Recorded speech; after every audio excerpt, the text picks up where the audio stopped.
គិតត្រឹមថ្ងៃទី20ខែមីនាឆ្នាំ2025ផ្លូវជាតិលេខ7សង់បាន43%គ្រោងនឹងបញ្ចប់មុនផែនការគិតត្រឹមថ្ងៃទី20ខែមីនាឆ្នាំ2025នេះគម្រោងពង្រីកនិងលើកកម្ពស់កម្រិតគុណភាពផ្លូវជាតិលេខ7ពី2កន្លងទៅជា4កន្លងនៅប្រវែងសរុប45,504គីឡូម៉ែត្រគិតចាប់ផ្ដើមពីរង្វង់មូលស្គនស្រុកជើងព្រៃខេត្តកំពង់ចាមរហូតដល់កូស្ពានគីហ្សូណាក្រុងកំពង់ចាមខេត្តកំពង់ចាមសម្រាប់ការសាងសង់បាន43%ហើយក្រុងនឹងបញ្ចប់ការសាងសង់នៅក្នុងឆ្នាំ2026មុនផែនការដែលបានកំណត់នេះបើតាមប្រសាសន៍របស់ឯកឧត្តម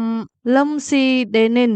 រដ្ឋលេខាធិការក្រសួងសាធារណការនិងដឹកជញ្ជូននិងជាប្រធានគ្រប់គ្រងគម្រោងនេះនៅពេលចុះត្រួតពិនិត្យវឌ្ឍនភាពគម្រោងនៅថ្ងៃទី20ខែមីនាឆ្នាំ2025ឯកឧត្តមបានលើកឡើងថាបើតាមផែនការដែលបានកំណត់គម្រោងពង្រីកផ្លូវជាតិលេខ7នេះគ្រោងនឹងបញ្ចប់នៅអំឡុងខែកក្កដាឆ្នាំ2027ដោយឡែកបើផ្អែកតាមសន្ទុះល្បឿននិងភាពមមាញឹកនៃការដ្ឋានសាងសង់កំណត់ផ្លូវជាតិដ៏សំខាន់នេះអាចនឹងបញ្ចប់ក្នុងអំឡុងឆ្នាំ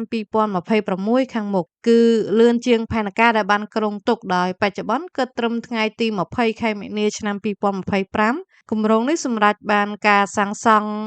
43%ហើយផ្លូវមួយខ្សែនេះជាប្រភេទផ្លូវ AC កម្រាស់9សង់ទីម៉ែត្រទទឹងផ្លូវ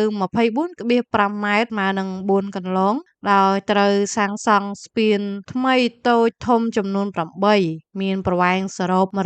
156ម៉ែត្រជួសជុលស្ពានតូចធំចាស់ៗចំនួន7ស្ពានមានប្រវែងសរុប116ម៉ែត្រលូរំដោះទឹកភ្លៀងលូរំដោះទឹកកខ្វក់និងជាបរិក្ខារចរាចរណ៍នានាគួររំលឹកថាកាលពីខែមករាឆ្នាំ2023រាជរដ្ឋាភិបាលកម្ពុជាបានបើកការដ្ឋានសាងសង់ពង្រីកនិងលើកកម្ពស់កម្រិតគុណភាពកំណាត់ផ្លូវជាតិលេខ7ពីរង្វង់មូលស្គនស្រុកជើងព្រៃទៅទីរួមខេត្តកំពង់ចាមក្នុងតម្លៃ$117លានក្រោមឥណទានសម្បទាន